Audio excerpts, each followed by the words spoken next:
Within a 3-block radius of the Columbia Heights metro stop, more than 650,000 square feet of retail space, a 1,000-car parking garage, and 1,400 new high-priced apartments and condos are being constructed.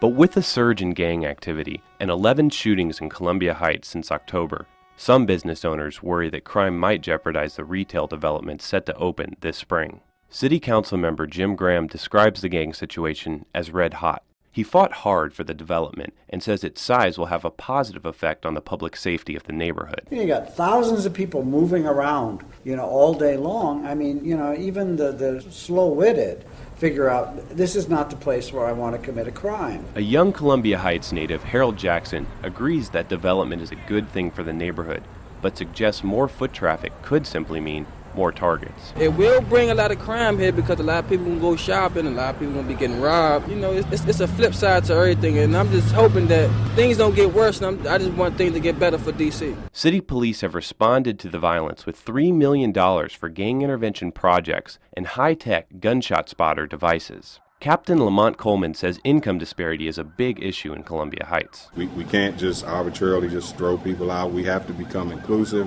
We have to be creative and think of ways that we all can cohabitate. I believe that these efforts will reduce the amount of fear that may be out there in the community. One new area businessman is Jay Sim. He opened Mayorga Coffee House and Lounge earlier this year. Sim says he decided to invest in Columbia Heights because of its charm and a perception that the neighborhood was improving. One time a local resident who's been living here for years was just sitting there with me and looking out on the street, and he told me, I can't believe I'm sitting here, because just a few years ago, I'd be scared too. But it's not all good news. Sim says an acquaintance recently forfeited a $50,000 condo deposit because he decided it wasn't a good investment. And just last month, one of the high-priced condo developments switched to apartments because of a lack of sales. We just thought the crime would steadily reduce until recently. Since October, it just seems like there's been a spike.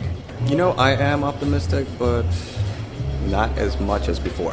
Still, from street pupusa stands to local watering holes, there's excitement about the change. Columbia Heights is now a destination. You don't have to leave this community to get normal urban services anymore. Ha cambiado bastante, porque ahí era bien peligroso. ¿Y ahorita es mejor? Sí, es mucho mejor. I feel a real community because there's people who've been here 40 years, 5 years, just moved in. It's a really neat community. More than 2,000 apartments have been saved for low-income housing, and $2.5 million has been allocated for small business improvements. But despite these efforts, some residents have been and continue to be priced out, and others suggest the gentrification itself is causing tension. Robert Moore has run the Development Corporation of Columbia Heights for the last 15 years. He says the multicultural nature of the neighborhood is one of the biggest draws for new residents. We had about 2,000 Vietnamese who lived in the neighborhood 5 years ago. They're primarily gone.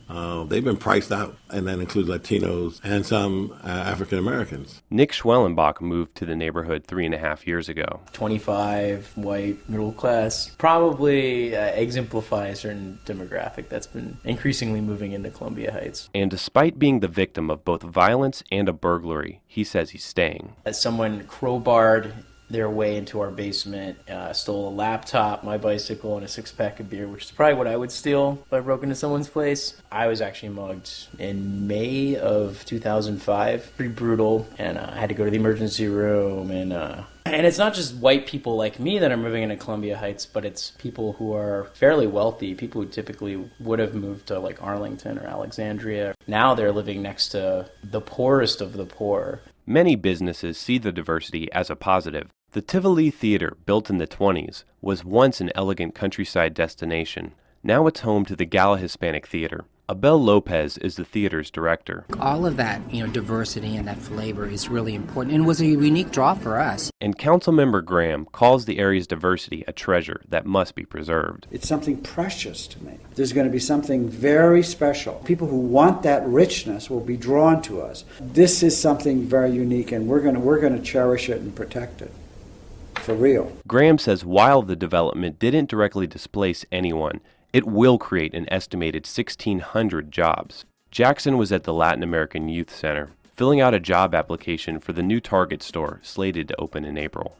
We need more jobs out here. I got kids I need to take care of, so I'm hoping that I get a job at one of these locations that they building out here. He says city officials need to make sure new jobs go to D.C. residents. Lagan Siebert, American Observer News. All right, so far, you guys have done a great job, and congratulations.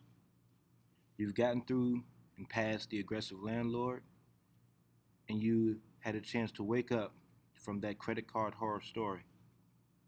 You figured out that it's not always about someone violating you and you punishing them. Sometimes it's simply correcting a mistake. But what if the lines are blurred and you're not sure which way your moral compass should point? What if in order to become something good, you had to be bad first? Let me say that again. What if you had to be bad first to become good at something? Are you afraid of looking bad or stupid? How did it feel to seek advice from a professional, quote unquote, and come out with nothing but what you thought you knew? And be forced to trust that is what you thought you knew.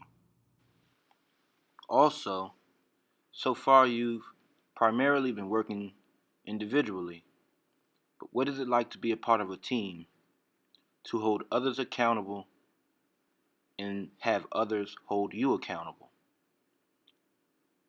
To prepare and perform is what this is about. Can you put everything together that you have learned and demonstrate power problem solving?